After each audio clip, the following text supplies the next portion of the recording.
And you can't build a new shower while you're taking a shower.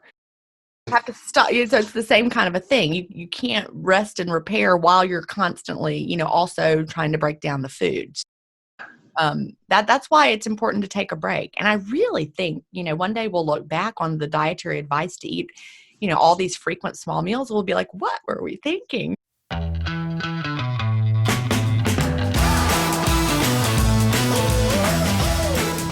Hello and welcome to Health and Humanity with Dan Voss, a health podcast show centered around living healthier lifestyles and improving our human connection and relationships. I have with me today Jen Stevens. Jen is the author of the New York Times and USA Today bestseller, Fast, Feast, Repeat, published by St. Martin's Press, and Delay, Don't Deny, Living an Intermittent Fasting Lifestyle, an Amazon #1 bestseller in the weight loss category. Jen has been living the intermittent fasting lifestyle since 2014. This lifestyle shift allowed her to lose over 80 pounds and launch her intermittent fasting website, 4 Facebook support groups, 4 self-published books, and 2 top-ranked podcasts, Intermittent Fasting Stories and the Intermittent Fasting Podcast with co-host Melanie Avalon. Jen graduated from the Institute of Integrative Nutrition's Health Coach Training Program in 2019. She earned a Doctor of Education degree in Gifted and Talented Education in 2009, a Master's degree in Natural Sciences in 1997, and a Bachelor's degree in Elementary Education 1990. She taught elementary school for 28 years and has worked with adult learners in a number of settings. She splits her time between Augusta, Georgia, and Myrtle Beach, South Carolina, where she lives with her husband and their 4 cats. Jen is also a mother to 2 adult sons, and she is thankful every day for the intermittent fasting lifestyle that makes her life easier. Jen, thank you so much for taking the time to join me today. Well, thank you for having me. Yeah. That was a lot. That was a big intro. It was, but it just goes to show all of the many accomplishments that you have, and quite an extensive list of education you have there. I'm always learning. That's, the teacher in me never stops learning. That's why we love to teach. Yeah, I love that. Why don't we start off with that a little bit? I want to hear more about your journey. I know you attribute intermittent fasting to your weight loss of 80 pounds. But why don't we just kind of start off with that period of time where you were a teacher, right, for 28 years? Right. And then you went to this journey of weight loss and intermittent fasting and writing books and podcasts and all of that. If you can maybe share a brief story there. It all just kind of spun out without any grand design. I'm a teacher first and foremost. I always wanted to be a teacher. When I was a little girl, I always played school and I was the teacher and I made everyone sit and I taught them things. And, I think all good teachers have that just as an innate part of their personality. And also, like many people, women, men too, I always struggled with my weight. And even when I wasn't struggling with my weight, when I was in high school, I didn't struggle with my weight then, but I was still interested in things like diets and counting calories. And it was all from watching my mother live that lifestyle. I felt like that's what women did. We watched our weight, we dieted, we counted things. And so all that kind of, came along together. After college, I was always on some sort of diet. I'll be teaching and dieting, and we'd be in the teacher workroom talking about what diet we were going to try next. And so all of those diets all over the years, I would yo-yo all the time. And I think that's a familiar story for a lot of people as well. My weight would go up, it would go down, it would go up higher, it would go down. Sure. Then I had my first child in 1998. Then my second one came along in 1999. And, suddenly it got even harder to lose the weight. I remember after my second child was born, I weighed as much as I did the day I went into the hospital to deliver my first child. And, I kept trying more and more extreme things. It felt harder and harder until eventually one day in 2014, I weighed 210 pounds. And, for someone who's 5'5", that put me in the obese category. I'm like, I've got to solve this once and for all. So I came back to intermittent fasting. I'd actually dabbled in it from 2009 to 2014, but I never saw it as a lifestyle. So it was never something that I said, this is what I do. It was just more of like, this is a diet I'm going to try. And of course it Sure. didn't work when I approached it with that off and on mindset. But finally in 2014, it stuck. I went on to lose at first, 75 pounds, got down to what was my initial goal weight. And then I was so excited by the success that I had. I started my very first little small Facebook support group for people who were doing intermittent fasting. And that's really what started this whole second career of mine. That one small Facebook support group is now several Facebook groups approaching 500,000 That's fantastic. combined members, which really is fantastic. And working with that first small group as a teacher, I always wanted to guide people in what I was learning as the best practices for fasting.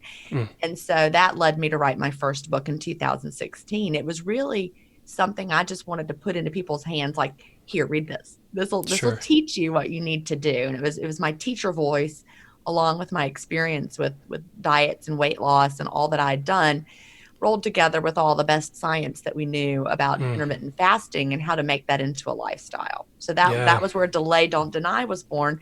The groups got bigger and bigger. Eventually, I realized I was going to be able to retire from teaching, which I did after 28 years, and I was able to devote myself full time. It was really hard to do both, to teach and to manage the intermittent fasting world. But for sure, that's such a neat story. That's so cool. Well, first off, congratulations to you. I mean, that's just so incredible. Such a neat story. But I want to touch a little bit more on the idea of it being a lifestyle, because I know you talk about this, how it's not a diet, it's not a fad diet. You took on this approach and this mindset that it's going to be a lifestyle. So can you tell us a little bit more about what do you mean when you say lifestyle? Well, intermittent fasting really came to the forefront of the medical community in 2016 when the Nobel Prize for Medicine was awarded based on the study of autophagy, which is our body's cellular house cleaning. And really that whole aha moment, because prior to that, I talked about how we just always thought of it as like a diet. It's a way to lose weight. It's something that you do to manage your weight. Suddenly, we all realized, hey, this is not just a weight loss strategy. This is not just a way to, I'm sitting here in my size 0 jean shorts, it's a way to be more healthy, and it's actually related to longevity. And so that was really the turning point. And that was really when I made that mental shift of, I love the weight loss part of it, but the health part is even more exciting. I interviewed a longevity expert earlier this spring, and he said, he's an intermittent faster because all that he has studied on health and longevity points him to this is the number one thing we can do to age well, intermittent fasting. I mean, the number one thing, and this is a longevity expert who runs a company based on longevity, and he said number one strategy, intermittent fasting. So, when the scientists who study it all do it. Mark Mattson is one of the most famous researchers. He's Johns Hopkins. He wrote a journal article for the New England Journal of Medicine that came out in December of 2019. And he's, been studying the brain and the effects of fasting on the brain. And he's been living the intermittent fasting lifestyle himself for, I don't know, over 10 years, 20 years. I'm not even sure. It's been a long time. Yeah. When the scientists who are studying it implement the practice, you know that it's powerful. Yeah, that it's working if they're the ones that are studying it and they're implementing it, they practice that, it's there's something good there, right? That's really neat. I want to get into the idea of longevity a little bit further, maybe in a minute here. But you mentioned that it really didn't come, the idea of intermittent fasting, it didn't come to the forefront of science and medicine, really to our attentions until 2016. That was the same year of your first book. It was. So can you talk a little bit about how, and by the way, your new book, Fast, Feast, Repeat, I see is a bestseller. So again, congratulations to you there. That's super exciting. It's only been out not even a month? No, it came out June 16th is when it hit the final, it became available, and I was so excited to have it. I mean, it took over a year for the whole process to go. A year ago, I was writing it, and it took a whole year to get it to market. But yes, it's been on the New York Times bestseller list for 2 weeks now. So Okay. that's really thrilling. That's awesome. Good for you. So Thank tell you. us a little bit more about how your first book coming out in 2016, what changed between that first book and your new book? Well, Now so knowing what much. we know. Yeah, so much, We right? know so much more, right? Like I said, the 2016 Nobel Prize in Medicine was about autophagy, and we had not heard that word before. I mean, I Mm, know top level scientists probably did, yep. but it wasn't something that the normal person had ever heard of. Even medical doctors had probably not really heard of it, except maybe like a little mention. Hmm. But suddenly everyone was talking about it, and like I said, we understood that there was more to fasting than just it gives us a way to eat less food. Mm, Also, that same year, early in 2016, in March, Dr. Jason Fung's groundbreaking book, The Obesity Code, came out, and it's been a hmm. bestseller ever since. People are still reading it and buying it. And that book really opened my eyes also to, wow, there's a lot going on in the body besides just calories in, calories out. Because Sure. probably prior to reading the obesity code, I would have argued with anyone, just count your calories, eat fewer calories. That's all that it is. Yep. But then I read the obesity code and I'm like, oh, why do we not all know this already? Right. Why did we not understand the role insulin plays, for example, in weight gain, weight loss, metabolic health, hormonal health? And suddenly it all started to make sense. And then Mm, more and more people were talking about what actually happens during the fasted time of the day, that it's yeah. so much more than just you're not eating, so you're going to eat less food. Yep. Will you eat less food with intermittent fasting? Probably. Are you eating fewer calories? Likely.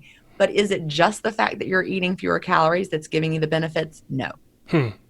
Yeah, let's touch on that a little bit further. Okay. So most people, they know what fasting is, right? They Mhm. know that it's a period of time where you're not eating. But for our listeners that are just being introduced to intermittent fasting, Mhm. can you break down? I know that's kind of a loaded question because there's a lot of science there and there's a lot that goes into it in terms of what it does for our bodies. But let's just start with kind of just like a basic framework of what intermittent fasting is. Okay.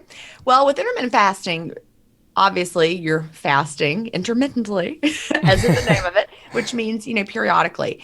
The most popular type of intermittent fasting approach is referred to as time restricted eating or the eating window approach. Hmm. Probably everyone has heard of someone doing something like 16/8. Yeah, that, where you would fast for 16 hours Yep. of the day and eat within a window of 8 hours. That's a great introductory place to start. My own husband, who never needed to lose a pound, Hmm. naturally slim, but he's a scientist. He has a PhD in organic chemistry. He does a loose 16/8 just for the health benefits. Sure. So that's a really great place to start. So when you're fasting, like if you're starting with like a 16/8 approach, you're fasting for those 16 sequential hours. Overnight does count, so 8 hours of it would be sleeping. Hmm. You want to make sure, there are some goals we have during the fasted time. I mentioned the word insulin before. We want to keep our insulin low. So many of the problems that we face today, from the obesity epidemic, metabolic problems, even inflammation, autoimmune diseases, all of those things thrive in a state of high insulin, also Mm. known as hyperinsulinemia. So we're walking around with the dietary advice we've been given for the past decades of eat frequent small meals, constantly having something, and that's kept us in an elevated insulin state, which leads Hmm. to all these other problems. So one of our main goals for fasting is to keep insulin down. And eating stimulates insulin, but so does tasting things that make our bodies think that, or our brains think that food is coming in. For Hmm. example, a diet soda. We've all been taught that diet sodas are a great choice because they have 0 calories. There are even, special healthy ones made with Yep. stevia that are good for you.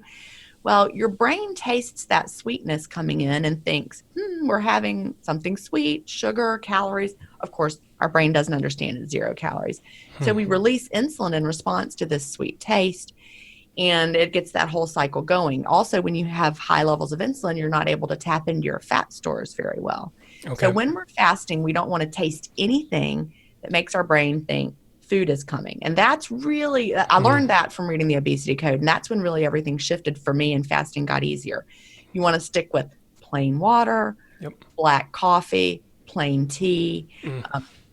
not all those fruity, sweet, fancy herbal teas. Stay away from those. Sparkling water is fine. I'm drinking my San Pellegrino now, but make sure they're unflavored. You don't want to have the lemon flavored or the lime flavored because your brain just doesn't understand. Sure. So we want to keep our insulin low during the fast, and stick to those things that I said. Got it. Also, we want to tap into our fat stores for fuel during the fast. Yep. That's one of the best parts of it. We're finally able to tap into our fat stores. So you want to keep from ingesting anything that is a source of fat or a source of fuel. Some people have the special coffee concoction where they're adding butter or cream or, MCT oil or coconut oil. And there's the train of thought that, hey, you're going to be producing ketones from all that fat in your coffee cup. Well, really what we want to do is produce ketones from our body fat. So you don't want to add anything to your coffee that's going to be an added source of fuel. It really is better to tap into your own fat for fuel, and you'll have the great energy without having to take it in. You get it from your body. Yeah, I'm really happy you brought that up with specifically with coffee. So just full disclosure, I'm actually one of those people that I do enjoy bulletproof coffee. And I actually, in preparation for this interview, I was listening to some other podcast interviews that you've done in the last few months. And there's one, and I'm drawing a blank on her name, but you went on her show in late May, I think it was. And you were in that interview talking about things like adding things to your coffee, butter, MCT oil. So that was like, it was just this week I listened to that and I was like, light bulb. I was like, oh man, maybe if I'm, really wanting to give this intermittent fasting a real try, I need to reevaluate that, because I do actually the 16-8. I would say probably a few days out of the week where I'm fasting for 16 hours and then I have that 8-hour window of where I'm eating. But the other days I do have bulletproof coffee in the morning. So I'm starting to rethink that a little bit now, knowing that, you've mentioned basically what that does, and correct me if I'm wrong. I think you mentioned that you're now giving your body more fat to run on, and you're not tapping into your fat stores. Is that correct? Exactly. And people talk about the great energy they feel when they drink this bulletproof coffee. Well, you just consumed a lot of energy, but I would rather get the great source of energy from my body. Your body can make ketones during the fast, or it can make ketones from the fat in your coffee cup. I'd rather make my own from my stored fat. Exactly. So I would like to challenge you to get rid of that bulletproof coffee completely. I actually have that in my book, Fast, Feast, Repeat. Right here. There's a section in there called Take the Clean Fast Challenge. Yep. For anybody who's been, thinking a little bit of cream is not a problem, or, perhaps bone broth. People think that's okay. Actually, no, because bone broth contains protein, and protein stops autophagy, which we want to promote. So, you got to get rid of all the old thoughts and realize, what do you want to be having accomplished in your body during the fast? You want to keep your insulin low, tap into your own fat stores, and have increased autophagy. Those are the 3 goals. So the things that won't interfere with that are very simple. Plain coffee, black, nothing added, plain tea, plain water, plain sparkling water. That's it. Save all the other deliciousness for your eating window. Sure. Yeah. That's super interesting. So would it be okay for someone like myself who is now, this is new to me, right? In terms of getting rid of the bulletproof coffee diet that I've loved for probably over a year now. Right. Is it okay to maybe transition out of that phase? Like maybe still use that as maybe instead of like 3 days, 4 days a week, I can just transition down to 1 day a week and then eventually wean myself all the way off. I would just rip off the Band-Aid. I would just rip off the Band-Aid, cold turkey. Yeah. Okay. That's the clean fast challenge. I want you to rip off that Band-Aid and just do it. Okay. And you might feel sluggish for a while. Like, be prepared, because your body is going to have to adjust. Your body's going to be like, what is happening? Because you've been used to that fuel source and putting in, and now your body's going to have to do something different. Sure. So be aware that it might take a week or 2 for you to feel better. Okay. But I'm a fan of just ripping off that Band-Aid. For me, it was stevia that I had to learn to do without. It wasn't until I read the obesity code, like I said, in 2016, and I had those light bulb moments, and then I pitched a fit because I really liked having stevia. I put stevia and cinnamon, and my coffee was delicious, right? Sure. And I was like, I can't drink black coffee. I cannot. So I actually completely gave up coffee for like a week or two because I was like, I'm not going to drink black coffee. I'm just going to have no coffee at all. Then I realized I missed the coffee. I missed the ritual of the coffee. And I'm like, all right, I can drink it black. I can drink it black. So I started. Now I actually prefer it that way. Yeah. I think it should be pretty easy for me because I have always preferred my coffee black, but I just kind of fell into I don't know if you want to call it a trap, but the marketing of that bulletproof diet and coffee and everything. Marketing. Yeah. It's big marketing. And it's not only that, I mean, no offense to the bulletproof world, but not only do they tell you that bulletproof coffee is better than regular coffee, but then they have conveniently some to sell you, right? Yep, exactly. I got nothing to sell you, right? I'm going to buy my book. That would be fine. Sure. But I'm not going to sell you something here that fasting with coffee is free. I mean, you got to buy your coffee, but I also don't have coffee to sell you.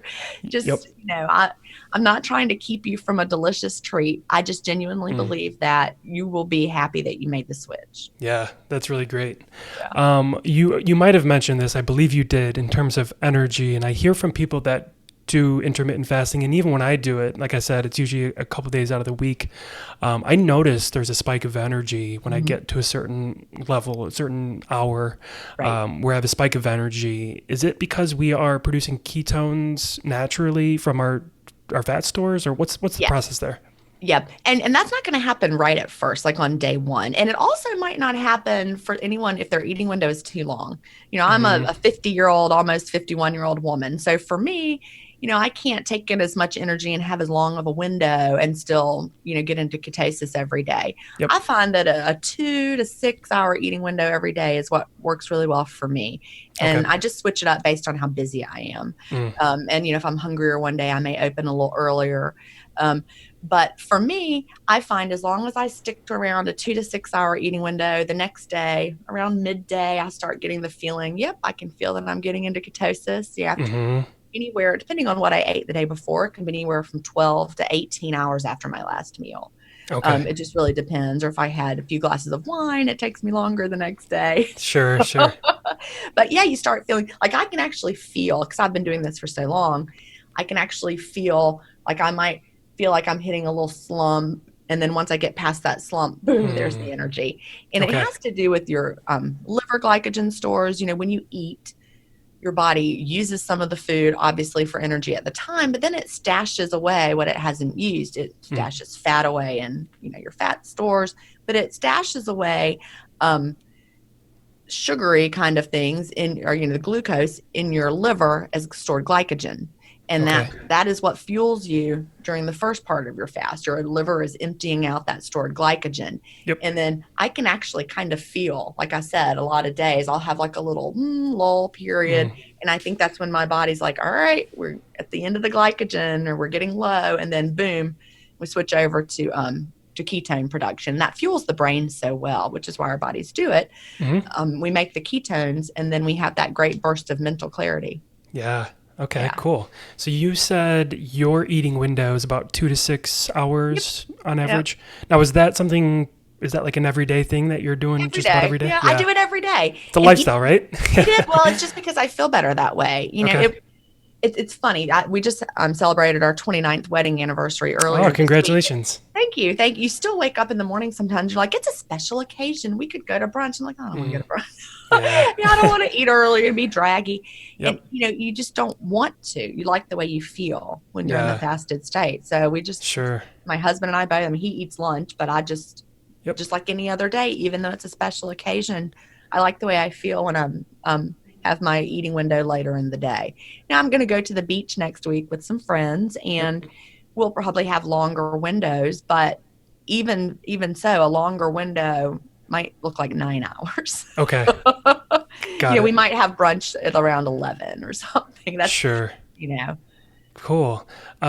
What about, like, in terms of, because I've heard of people doing 24-hour fast or 36. Do you ever try doing like a little bit longer fast? And if so, what are the benefits of that once you get past, let's say, 24 hours?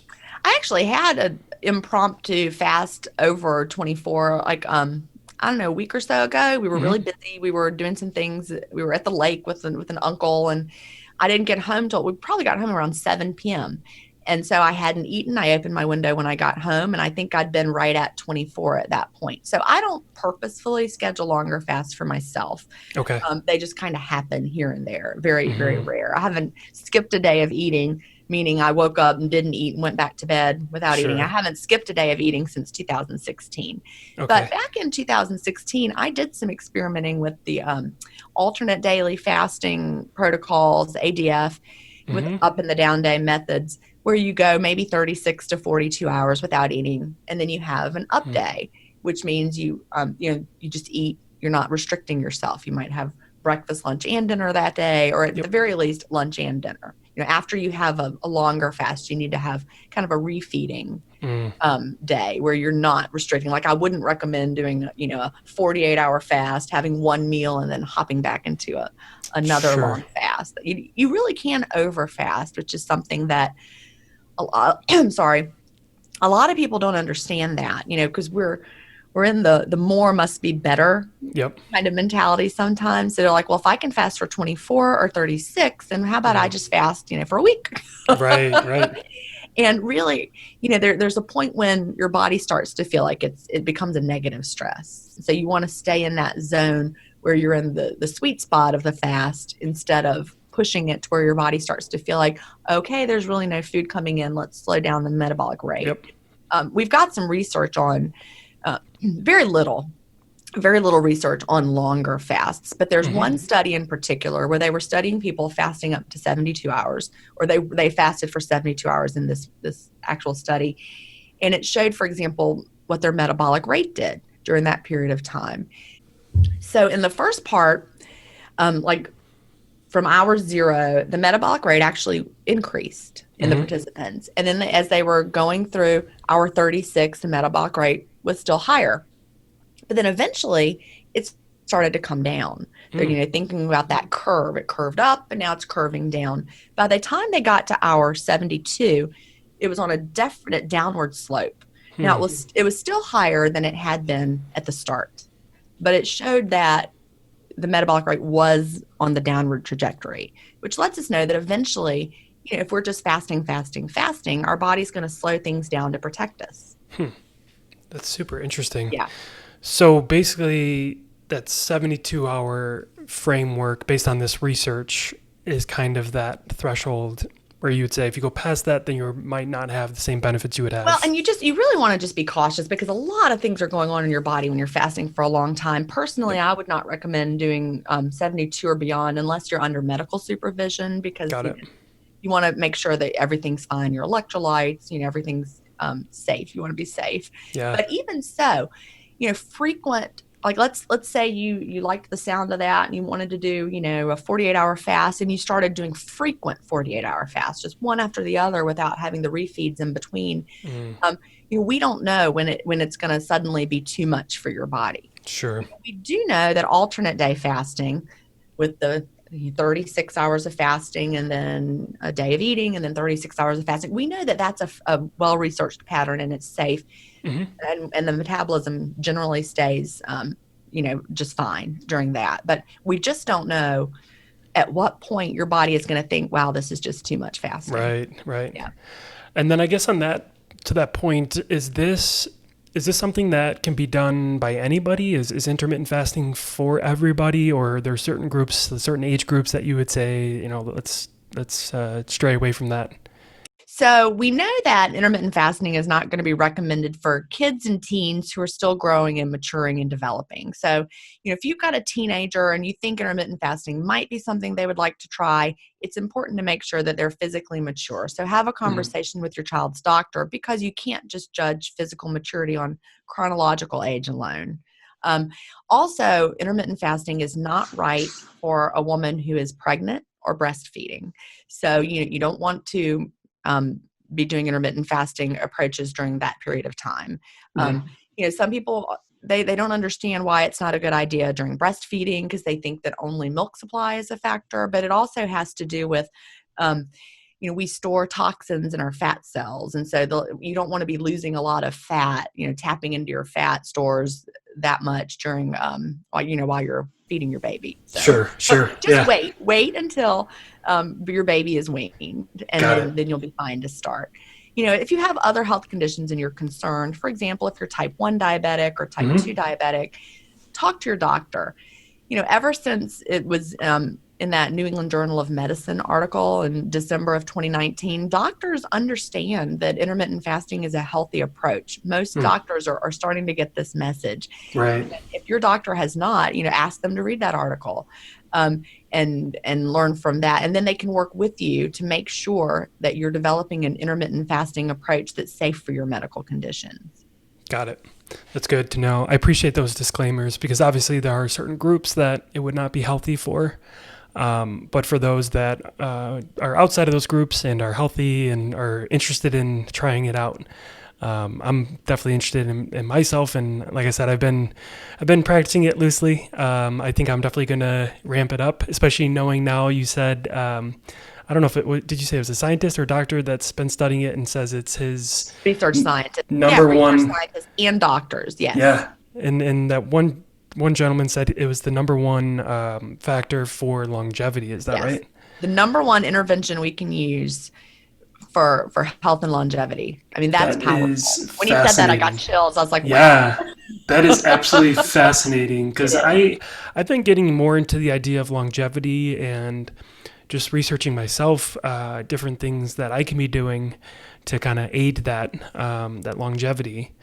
I guess, I don't know if that's a question for you or for him, but I'm just so curious, and it's something I'm definitely going to be looking into more, is just that idea of longevity and why, like what makes it. I think the autophagy is part of it. Think about if you're driving your car. If you drove your car at really high speeds and never took a break, right? It's going to wear your car out. It's the same with our bodies. We need to have the periods of rest and recovery. Sleep is important, but then during the fasted state, our bodies can repair and rebuild and get rid of the junk. And so it's just a matter of having that cleanup time. So much of aging is when our bodies lose the ability to repair. Yep. That makes sense. That actually reminds me, I was listening to, it was a podcast with Ben Greenfield that Dr. Jason Fung was on for an interview, and they were talking about intermittent fasting. And Dr. Fung said he relates it to the idea of a restoration project. Like, let's say you're restoring your bathroom at your house. You have to tear away the floors, maybe windows, curtains, the paint on the wall. I mean, there's certain things that you have to kind of rip away before you can restore it. And that's kind of what he related intermittent fasting to, is you need that process to break things down and then build it back up. And you can't build a new shower while you're taking a shower. Interesting. You have to stop. So it's the same kind of a thing. You can't rest and repair while you're constantly, also trying to break down the food. So that's why it's important to take a break. And I really think, one day we'll look back on the dietary advice to eat, all these frequent small meals. We'll be like, what were we thinking? Right. Like, remember leeches? Remember eating all day? We'll think of them together as something that we can't believe that we did that. Right. Because I can't believe that I thought that you had to get up and start eating the minute your feet hit the floor and then have frequent snacks. But when I was doing that, I was obese, and my waist was huge. I had the obesity fat, the visceral fat, the stomach obesity, belly fat. I know I was very unhealthy physically. Sure. Following that advice. Yep. Yeah, it's incredible. It really wasn't too long ago that it was recommended to have smaller meals throughout the day, like let's say 6 meals throughout the day, but just smaller meals. And you're pretty much eating the entire day that you're awake with that approach. So it's just fascinating how much we've learned in really just the last 4 or 5 years. It's pretty incredible. And I feel so much better now. When I used to eat frequent small meals, I was constantly on that blood sugar roller coaster, the highs and the lows. I would eat, I would feel good, and then I would crash and I would need another snack. And in the afternoon, afternoon I had the slump and I'd be looking for a latte. And it was just constant. You were constantly feeding that blood sugar to keep it in the levels because it would go up and down and up and down. Yep. Now with fasting, it just stays steady and I feel good all day. Yep. Exactly. So I guess to that point, what would you say to somebody that is just starting to try this out? And for myself, who's fairly new to it, I noticed as time went on, it actually got easier. Like at first, the first couple of days that I tried it, I remember, your stomach is groggling and you just want to eat and it's tough, right? That first few days, it was really tough. But as I got used to it, it got easier. What would you say to somebody that's just starting out and they're like, I can't do this. I love food. I need 3 meals a day. Well, you're right. Your body needs to adjust. And that's really important because if you've been, running on blood glucose all this time and the frequent small meals, your body is not skilled at tapping into your fat stores. It's going to take time for that. So I actually have in my book, Fast, Feast, Repeat, I had something called the 28-day fast start. And that is actually, there's a quiz you can take to see which way, how to start. But someone may want to start with like an easy does it approach where you're actually very slowly increasing your fasting time and you're training your body to burn your stored fat. And, it'll make the process, the adjustment period will be longer, but it might be easier for you. Or someone could be a rip off the Band-Aid kind of person where you're just going to jump right in and power through those first hard days. And then, it'll be a shorter adjustment period, but it might be a little more, Right. a little more difficult. It's just really and there's also something in between, if you're kind of, in the middle. And you could go, either direction at any time. If you're like, I need to scale back, you can. Or if you're like, I think I can do more, you can. But I really want people to learn to listen to their bodies and understand what's happening during the adjustment phase. And you don't want to push it so hard that you can't function. But, you do want to gradually let your body adjust. And that goes to another point. If you're starting and stopping and starting and stopping, that actually makes it so much harder. For me in those years from 2009 to 2014, when I never could get into a good routine, basically I would start intermittent fasting. I would do it for a few days, maybe a week. Something would come up. I would throw it to the wayside. A couple weeks later, I might pick it back up. I never got out of the adjustment period. I was living in the That's what I do. Right. That's my approach right now. You're living in the hard part. Yeah. But once your body is trained to do it, and you're an intermittent faster and you're metabolically flexible, that's really, I think, how we're designed to be. We're designed to be metabolically flexible. We can shift our fuel sources as needed. You got to get there first. You got to let your body adjust. So starting and stopping really is one of the worst things you can do because you never get out of the hard part. Sure. And I know it because that's where I lived. Right. That's pretty interesting.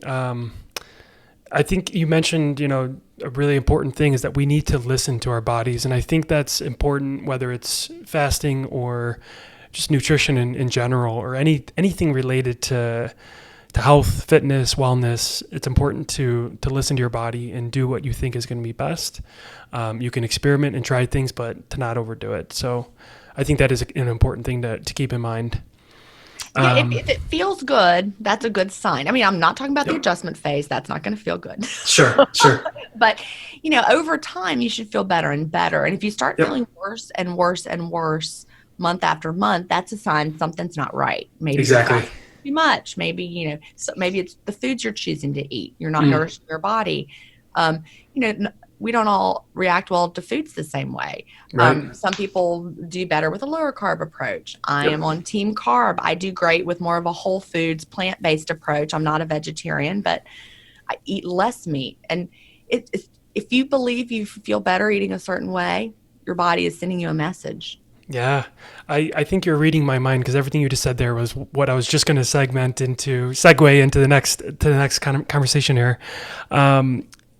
With nutrition, exactly what you just said. There's certain things that people eat, and it might be inflammatory foods. It might be something that just doesn't settle well with you, and that's something that I'm starting to get better at. Is I just have a food. It's like a food log where if there's something that I eat and I feel really good and it's clean and it gives me energy, I'm going to write that down and just jot some notes of what it was, how I felt. Or on the reverse of that, if it was something that was, inflammatory food or something that just didn't settle well, I'm going to take note of that as well. So Exactly. And the foods that are inflammatory for my body may not be the same foods that are inflammatory for your exactly, body. So much of it exactly. has to do with your gut microbiome Yep. and, who's living down there.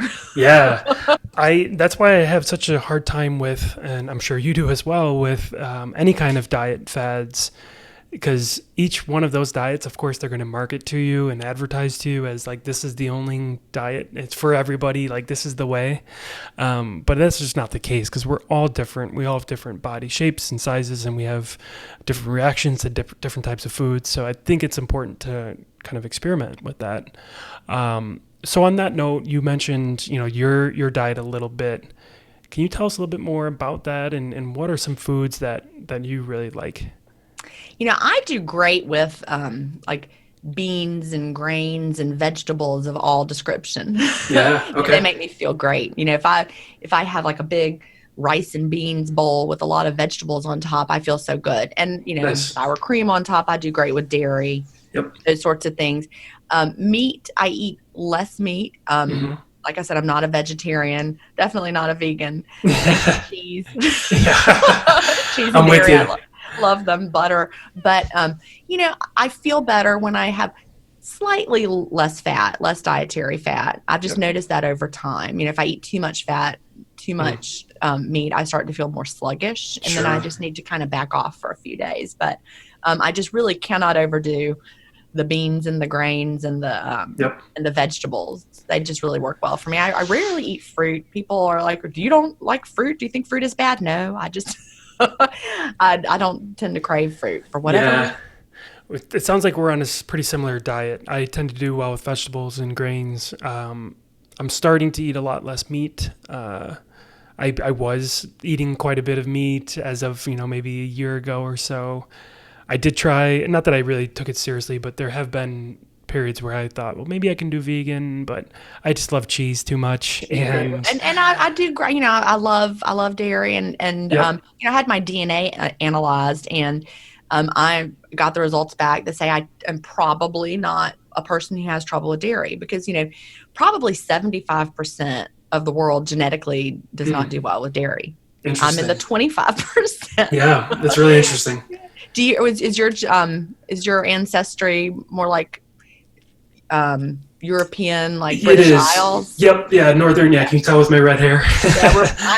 Most of my background is British Isles when you go back in my family tree. So I think that, I think there's a lot to be said for that. Yeah. I'm happy you brought that up. So yeah, my ancestry is mostly Northern European. Ireland is where a lot of my ancestors come from. My dad's side is German as well. So I think that's interesting. Maybe you can share a little bit more about why it's important to look at what our ancestors ate. I'm not sure if you have any kind of advice on that.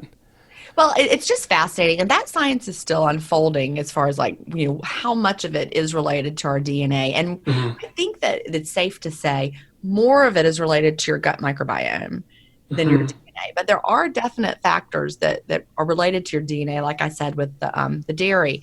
One that they just have recently discovered, some of us have a gene variant that came up about, I don't know, something to do with agriculture, and it developed. And so we're more likely to tolerate carbs and grains and things like that because our ancestors developed this gene variant, and maybe 50% of us have it and 50% of us don't. So, if your friend is like, I just can't eat carbs don't work for me, your friend is probably right. Yeah. I'm sad for your friend. I love carbs. But, what didn't work for me was when I ate a low carb way and tried keto. My body did not feel well eating that way. So we just need to learn to trust ourselves and remember that every diet plan that's written was written by the person that it does work really well for. And you can find science supporting, any of this and say, here's why this is the way everyone should eat. But then, you try it and you feel terrible. And that's your body saying, no, that is not how you should eat. Yep. So take the power back and learn to listen to yourself. Yep. Like I know bacon makes me feel bad if I eat too much bacon. Sure.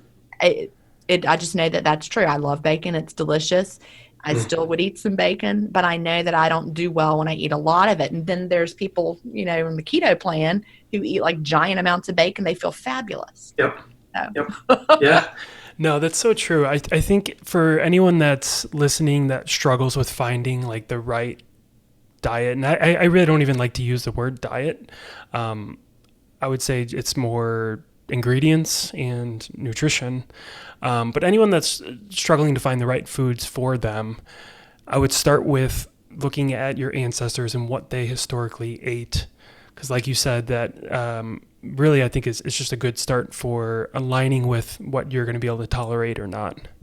So I think so. I think that, the basis is there. And then, also, what your gut can tolerate. And, you can change your gut microbiome. So maybe what's working for you right now, as you start introducing more foods, you can learn, to tolerate them. Yep. You can change the composition of your gut microbiome. Yeah, that's fascinating. That's something I'm starting to get into a little bit more. I follow Dr. Stephen Gundry quite a bit, and he really talks about the microbiome and his diet, of course, is the plant paradox. They all have a diet, right, that they're trying to sell. But he talks quite a bit about that, of how we can really heal the microbiome gut and really make improvements just based on switching what we're eating, which is pretty fascinating. I want to briefly talk a little bit. I know you mentioned earlier in our conversation here the concept of yo-yoing. Yes. And I want to talk a little bit further about weight loss, especially somebody that has lost 80 pounds. Most of that, I believe, you attribute to your intermittent fasting lifestyle. What would you say is, let's just say for somebody that is finding themselves plateauing, what are some of the top reasons that they are plateauing? Well, when your body has the desire to keep things the same, we call that homeostasis. Your body's like, all right, I'm happy here. I'm going to stay right here. And then, you may plateau there. And your body can upregulate or downregulate your metabolism to what you're doing. Okay. Even with intermittent fasting. Even though intermittent fasting is very protective of metabolism, your body can still adjust and level things out. So if you're plateauing, you need to switch something up. You can change what you're eating. I talk about this in Fast, Feast, Repeat. The idea of ultra processed foods, which are all those like factory made foods. If we avoid those and stick to real foods, that just is a great way to get the weight loss started again. You may need to delay certain foods a little bit longer. Alcohol is also a great thing to delay to get off a plateau. If you're having wine every night, maybe just only have it once a week or something, or not at all as you're losing weight. I actually delayed alcohol for maybe 10 weeks when I was losing weight, and it really helped me get to my final goal. But switching things up, trying a different approach. If you've been doing like a 5-hour eating window long term, maybe it's time to experiment with some alternate day fasting. Throw in, you can even do a hybrid approach I talk about in Fast, Feast, Repeat, where you have like a 36-hour fast on Monday, and then Tuesday is an up day, and then Wednesday you have a 5-hour window, and then maybe Thursday is another 36-hour fast followed by another up day. And you're really switching things up and letting your body know, the up days tell your body, hey, we're fine. There's plenty of food. Yep. The longer fasts let you tap into your fat stores, and you just really have you're not adjusting to anything because you're switching it up. Yep. I love that. I think what's most encouraging right now is the research that's being done. And I know we've talked about that throughout this conversation, but really the things that we're learning, like we said, just in the last 3 to 5 years is really giving a lot of hope to the idea of intermittent fasting. So I think that's just really fascinating. When I first started talking about it, really in 2014, 2009 to 2014, people just really thought I was crazy. But in 2014, when I really started settling into it as a lifestyle, people still thought I was crazy. And then when my book came out in 2016, people still thought it was crazy. But now here we are in 2020, and everyone has heard of it. Yep. At least. And they know someone who's done it, and they still might think it's crazy, but they're a little more open. Yep. Doctors have heard of it. And so, it's becoming something that people don't feel like they have to keep hidden. Right. There was a meme that goes around, and there's actually one of them that has Jason Fung's photo, and it's like the first rule of Fast Club is don't tell anyone about fast club. And I reject that idea. Right. So I would really just like to encourage people not to feel like you have to keep intermittent fasting a secret. It's not something that you should be ashamed of or worried about or think you're doing something that, people are going to make fun of you. I mean, if they do, that just shows they have not been keeping up with the latest science. And so, I like to call it share without fear. You don't have to lie about it or hide it or keep it a secret. You're doing something that's really, really good for your health. And the doctors that keep up with the research, the scientists that are studying this, they're all doing it too. Yep. So you're in good company. And eventually, I think that, we're just at the tip of the iceberg. I think 10 years from now, I can't wait to hear, how things are with the intermittent fasting world. I think it's just going to continue to grow and grow. Exactly. I think especially as science and more research comes out, we're going to see more and more benefits of it. And like you said, I think right now, not that there is a lot of stigma, but I think there is a certain amount of stigma to it, of like whether I can do this, is this good for me, is it going to work? But like I said, as more research comes out, I think people will get more confident with it. And as people live the lifestyle long term, you can't argue with, your friend who has, lost a lot of weight and now looks healthy and younger, and you can tell that they are feeling good. People can't argue with your success. Yep. And that's the thing. People stopped thinking I was crazy when they saw that, not only did she lose the weight, but now she's keeping it off. Now it's been over 5 years, and suddenly, Jen is not so crazy. Yeah. And they're like, can you help me do this too? Yep, exactly. Yeah. As soon as they see it working for someone else, then obviously they get on board. One other thing I kind of relate it to, obviously they're two different topics, but I had an interview a few months back on the topic of mental health, and we were talking, the individual I was interviewing, we talked about something similar like this, the stigma that that is around the idea of mental health, and if you need help, to seek help. Like there's just there is a certain level of stigma that's been, at least in this country, over the decades. Even something as like, seeing a therapist. A lot of people are like, I don't want to talk about how I see a therapist, but I think now in the last few years, 5 years, let's say, it's starting to be talked about more, and people are more comfortable talking about it. And I kind of see the same thing with intermittent fasting, where it's just more, not that it's mainstream, but people are talking about it more, and they're becoming more comfortable talking about it, which I think is a really good thing. Right. And then, the people will throw out things like, oh, you're starving yourself. There was one of my coworkers who used to say that. I'm like, you really have no idea what you're talking about. And you've clearly never had a meal with me. Yep, exactly. But, people who don't understand are the ones that are giving you pushback. But you can rest assured that this is well-researched, and it's the top experts are doing it themselves. Yeah, that's great. Very good. So before I get to my last question for you, Jen, where would you like to send people? Where can they find you online? Where can they find your new book? Well, the best place to find me is jenstevens.com, Jen, Gin, Stevens with a PH. From there, you can find links to everything that I do. Even my book, you can find links there, all the different places. You can find Fast, Feast, Repeat wherever books are sold. My original book, Delay, Don't Deny, the paperback is only available on Amazon because it's self-published, and the ebook is everywhere ebooks are sold. And also, if you like to listen to books, you can find both of them on Audible. Awesome. Yeah, and if you like podcasts, which I know your listeners do because they're here listening to a podcast, you can listen to Intermittent Fasting Stories to hear me interview people who live the intermittent fasting lifestyle. And also the Intermittent Fasting Podcast with co-host Melanie Avalon. We take listener questions, and we really answered like almost anything you could think of by this point. We've had that podcast since 2017. Okay, very cool. And I'll be sure to link everything up, your website, the links to the books, and your podcast links as well. I'll have that in the show notes and the description as well. So awesome. Cool. So my last question I have for you is, who do you want to impact the most with your work? Well, I want to impact people who are just caught in that diet roller coaster and feeling hopeless and helpless and like there's nothing they can do, because intermittent fasting is free. You can change your life. You will feel better, and it's there waiting for you.